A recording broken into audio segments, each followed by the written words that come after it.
what I enjoyed about being an academic was to have this freedom to choose projects that would benefit society directly. Hello, I'm Lindsay Aiken and I manage career services at the Department of Management Science and Engineering at Stanford University.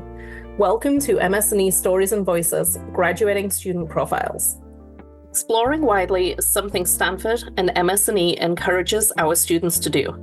You never know when the aha moment is going to strike, what could trigger it, or how a seed of an idea can grow into a tree. And you never know how serendipitous it could be either. My guest today is Yegane Ali Mohammadi, and her multidisciplinary exploration resulted in exactly this progression, so I'm excited to explore her story. Like every good story, it has a backstory. So Yegane, thank you for being with me, and let's start with that background of why and how you came to be at Stanford and MS&E. Thanks for having me. Thinking about my past, at the end of grade school, like the fifth grade, they were asking us, what is your future ambition? What do you want to be? There are even like videos of me from back then that I was saying, like, I want to be a math teacher when I grow up. And definitely that has been kind of like a dream of like growing up. Like I wanted to always teach. When I was in high school, one of my biggest inspirations was late Stanford math professor, Maryam Mirzakhani. She was an alumni of my high school in Tehran, and a lot of our teachers, some of them were her teachers, were telling us stories about how great of a personality she has and how amazing she was in mathematics. And that was a big inspiration for me when I was, I don't know, like first grade of high school, and to have Stanford as like a dream school that like these amazing people are doing work there. I love math so much at the time, and I participated in many extra ways, like attended in like math Olympiads. And at the end of high school, I got to choose majors, or like basically whatever major I wanted to. And in my case, I went to like Sharif University. Basically, at first wanted to pursue pure math, but then I realized that I really like to have some sort of application that come with it. And computer science was kind of like the next closest thing in my case that I chose. So in Iran, as I understand it, and you compete on the National Math Olympiad team, you are allowed then to choose which university and which major you go to? Yeah, that's right. And basically that's kind of like a big flexibility that I had. So like if you go to national Olympiads and get gold medal, you can do it. Yeah, I chose to do computer science because I wanted to have like both a combination of mathematical backgrounds, but also like have some sort of application. When I was finishing my undergrad, I was sure that I wanted to pursue research. So at first I wanted to apply to CS programs. And I wrote my statement of purpose and I showed it to my recommendation letter writers. And one of them told me that what you wrote is the best fit for operations research, which was a field that I have never heard about. Basically, kind of like the gist of what I have written in the first few paragraphs of my statement of purpose was that I want to do math modeling for making decisions, or like to help policymakers to make decisions. And I wanted to have some sort of social impact during the research that I do in my PhD. Thanks to this recommendation letter writer, I got to know this field of operations research, and having Stanford also in mind from back in high school, putting this together, MSND was a place to actually apply to. And after I applied to the MSND program, a few people that interviewed me, like Ramesh Johari and Amin Sabari, were two of them. So Amin became my advisor later, but also like I worked closely with Ramesh and learned a lot from him. And basically the kind of work that they did was really fascinating for me, that how they were blending like their deep technical knowledge with this like social impact that I always had in mind about like what I wanted to do in PhD. And so you end up here at Stanford. And what happened next? One of the other reasons I really liked Stanford was that like how interdisciplinary it is. Like there are so many different departments that they're all awesome in their own ways. Different fields made at OR, like from stats to economics and some sort of CS understanding. Since Stanford was strong in all of these fields, there were so many different seminars and great speakers coming to Stanford giving talks. And my first 2 years, I was mostly exploring different fields. Like I was going to all these different seminars from all the department. I said also like GSP. And at the same time, I was kind of started to doubt myself. And I was also worried that maybe I should focus on one thing. I shouldn't like really spread around, like look at different fields. But in hindsight, I think it was really a good thing that I did. Like I saw so many problems being tackled by different people from different angles. They were basically like different narratives for the same main problems that we could have in practice. I would say like by the end of my first year, I found myself looking for gaps on how the problems were being tackled as being one sort of problem. But I kind of like thinking about basically like I kind of like this curiosity to like look at one sort of main thing in different angles and see what's the main gap there. I mean, there is definitely a lot to choose from at Stanford, very spoiled for choice on everything that's available. So what ended up rising to the top for you as you're attending all of these different seminars? So yeah, one of the talks that kind of stand out to me during my exploration phase in the first phase of PhD was a talk by Suraj Maladi, who was at the time a student at GSP. He talked about how information is spread from the lens of a viral marketing point of view.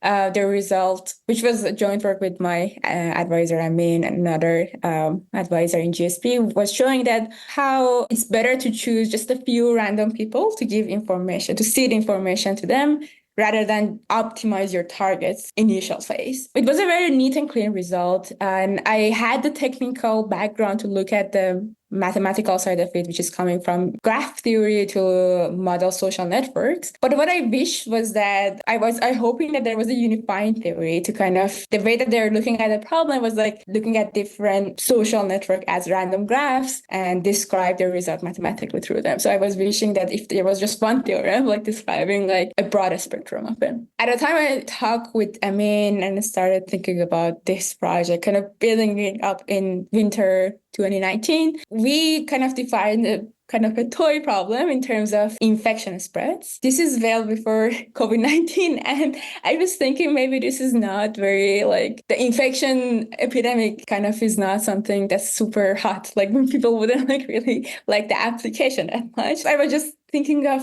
building up applications in my mind about like what are the sort of areas that this could be applied to. And going back again to winter 2019, which was my first winter at Stanford, I heard about this a long run tradition at Stanford called Full Moon on the Quad. At the time, one of my friends was a TA for an undergrad class. And she was telling me that a lot of the students are sending emails that they can't come to class because they're sick. And everybody apparently knew that this is the time that people get mono at Stanford. So I was like, okay, this is a fun application. At least I can think of it in that term, like how an epidemic can stay within a population, even though people are coming into and coming out of it. And like, how can I think about it mathematically? There's a lot in common in this problem with that other problem in viral marketing from a mathematical point of view. So that was kind of the start of thinking about epidemic spreads on network. I mean, that's amazing that you were thinking about this for a year already when COVID hit. We always talk about the importance of having this multidisciplinary exposure for novel thinking about applications of different ideas, and you never know where those aha moments are going to come from. So what was your approach on this project, especially as it became kind of more and more critical importance? After COVID hit, I thought more seriously about this problem. So I was thinking now, one of the main issues with COVID was that it was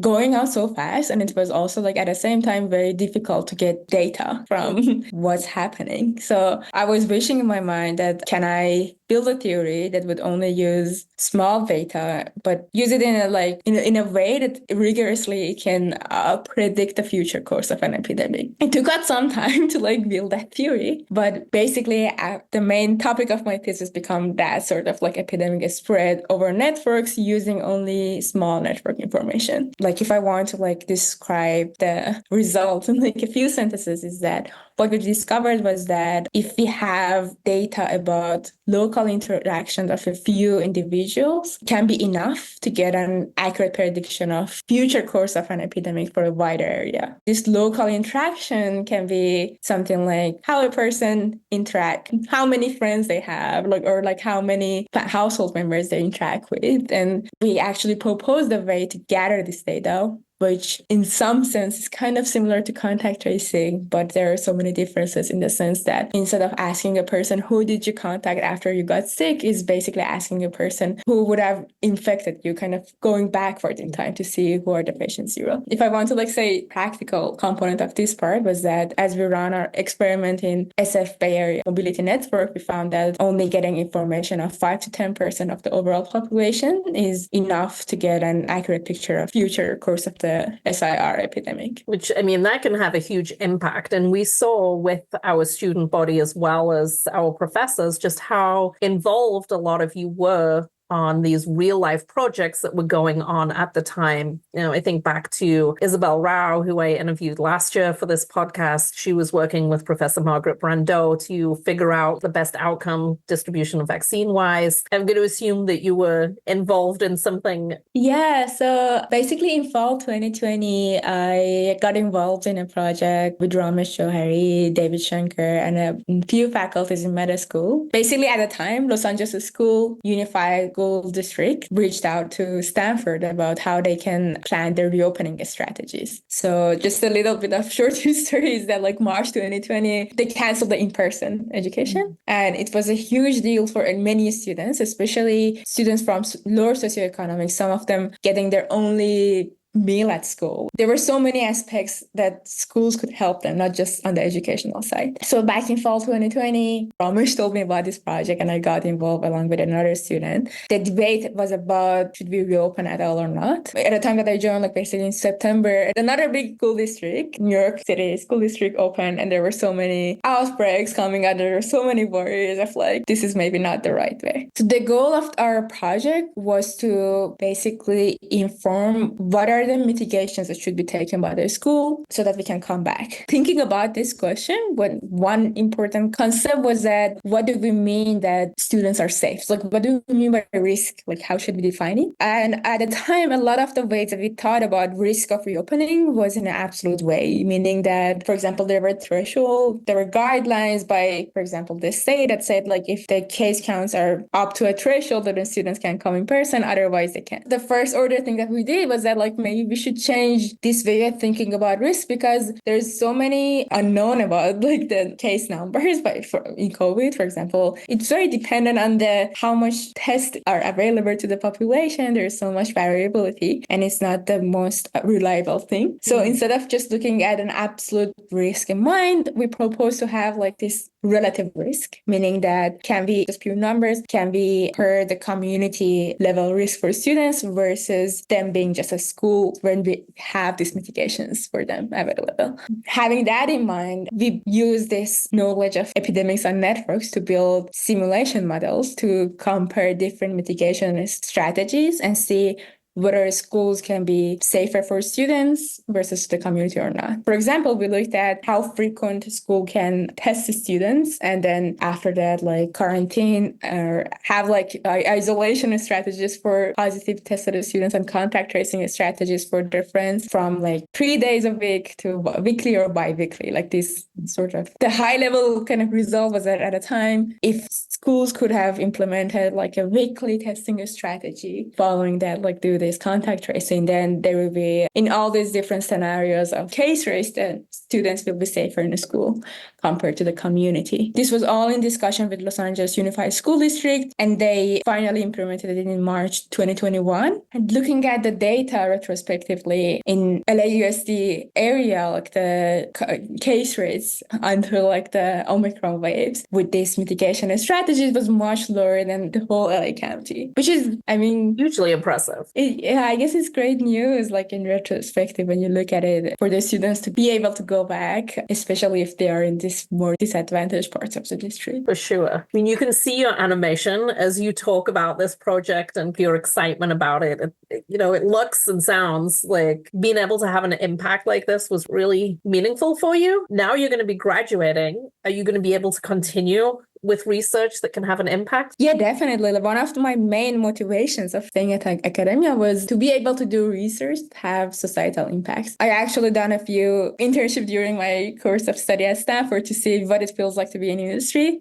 And those were all great. But what I enjoyed about like being an academic was to have this freedom to choose projects that would benefit society directly without having a company's kind of revenue in mind. Yeah, so for that, like after Stanford, a year from now, I'll be joining as a faculty at USC Business School. Until then, I spent a year as a postdoc in Berkeley. There are a lot of projects I have in mind to do next. Very broadly, I want to build fundamental tools for operations researchers with an eye on making a societal impact. This can include healthcare, which is one of the areas that I'm very passionate about, especially both of my parents are in healthcare, and seeing them and like hearing about the problems that they have, like kind of makes me like to be inspired about all of this. Our parents are often so inspirational to us, even if we're in different fields. Yes, that's definitely the case. Maybe one of the projects outside of the healthcare area, but also tangential, especially during COVID, we saw this thing kind of go hand in hand,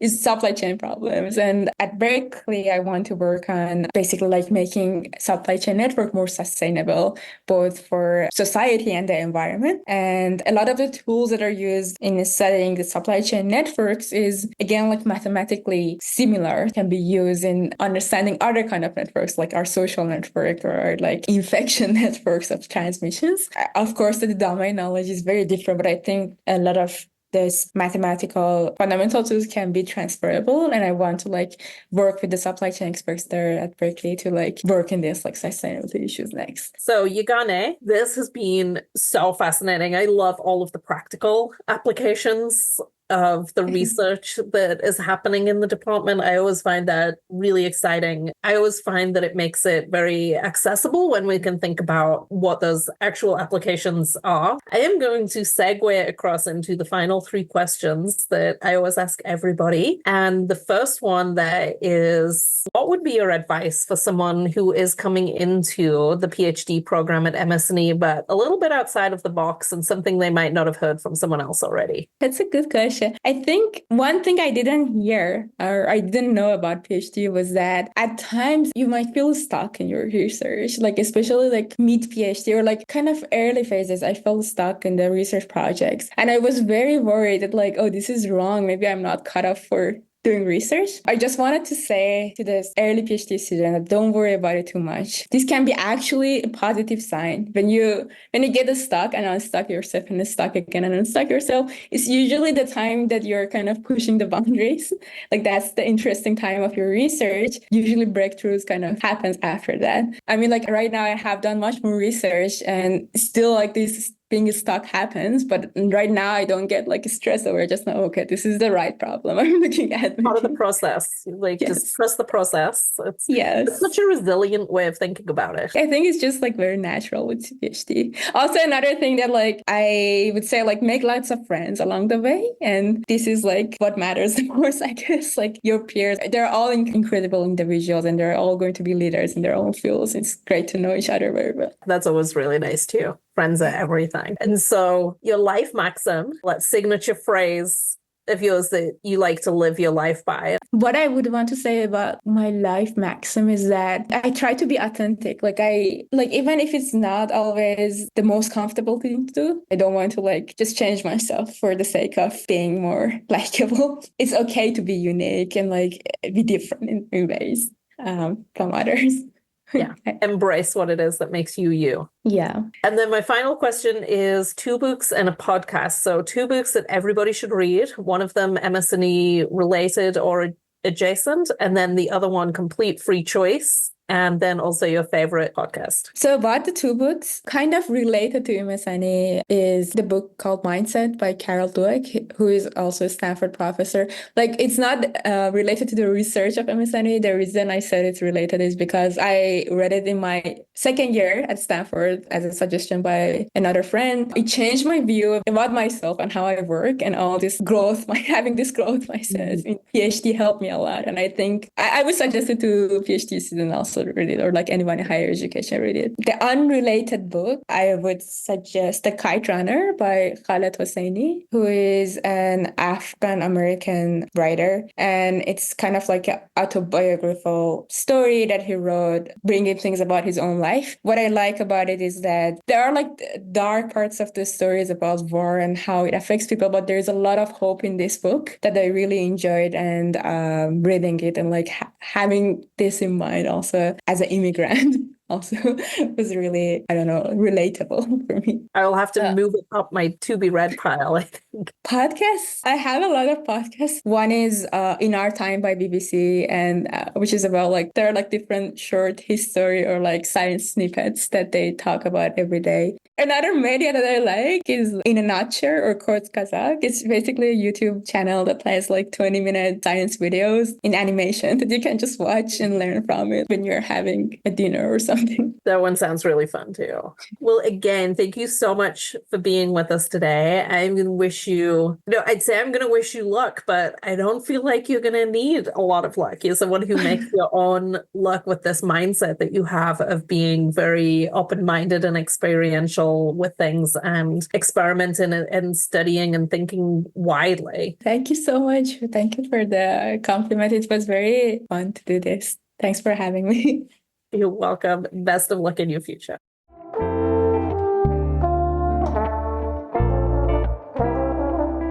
Thank you for listening to this episode of MS&E Stories and Voices, Graduating Student Profiles. This episode was produced and edited by me, Lindsay Aiken, with editing support from Jim Fabry. Our music was composed and performed by Catherine Barron, MS&E Masters Class of 2023.